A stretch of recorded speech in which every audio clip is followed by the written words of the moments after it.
So this weekend marks 3 weeks since Block L residents in Soshanguve have been without water. Residents there have raised concerns about the poor provision of this resource, as well as water tanks, and alleged slow local government response, as well as other disruptions. Ahmed Kajee is part of our team watching the story, and he joins us now live. Ahmed, how bad is it looking?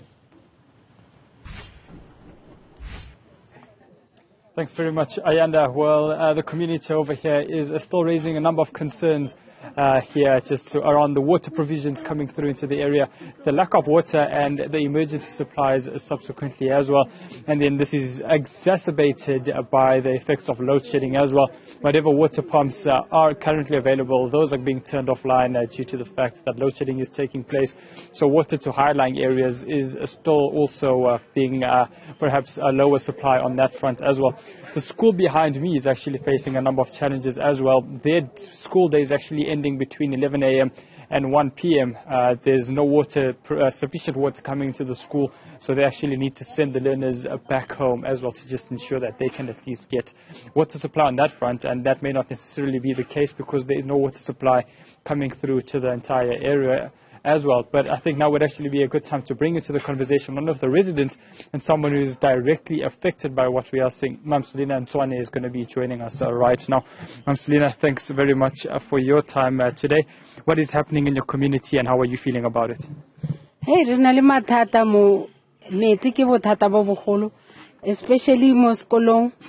Bana bile ba tswa ka pele ba tswa ka bo 11 so because of ha ona metsi le rena mo re ba ke kolo wa bona age ya ka re kanaka re ha ona metsi setse beke the whole week ho sna metsi na kongwe a boa boshiu re robetse boshiu tshwantse o tsoge o tlhatswe di washing ke mathata because of le di toilet tsa rena di ka montlung wa ke bothata because how ya toilet o ile ntsha number 1 le tshwantse le ska flusha and then le emelane ba botle because of how flusha ke re byanong go nyakega metsi a mang bana re tshwere bothata bo bogolo ke bothata bo bogolo ne re kopela thuso.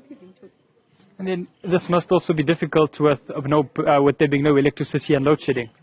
Hey, le electric ke bothata bo bogolo because metsi a tsamaya le electric ka nako e 1 bushu a kre a boa bushu le mabone electric hona banong ka tse go bile a sale a tsamaya ka 8 o'clock through hona banong bile setse ile e ya go 12 gona banong a gona metsi a ke tsore re bereke byang a ona metsi a gona mabone e ra sokola wa itse especially rena ba ke go go wese because a re khone lo rwala bucket ya 20 liter he lori e tla mo go a shianiwa o tshwantse shiane re tla ba ra go bala re tlo go batla ke metsi wa itse re kopela thuso tle batho re utlwileng botlhoko le re fe metsi ke bophelo.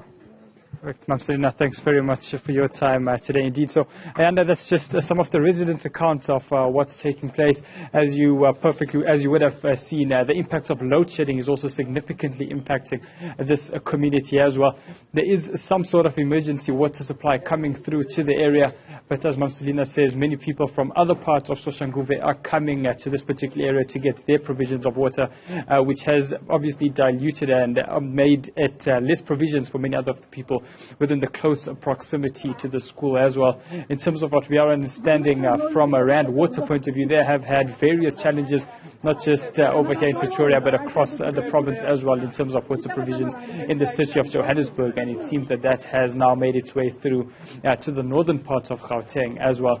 And this just goes around the entire theme of service delivery in and around the Gauteng province and perhaps even the country when it comes to basic service delivery, specifically around the provisions of electricity and the provisions of water in this particular area.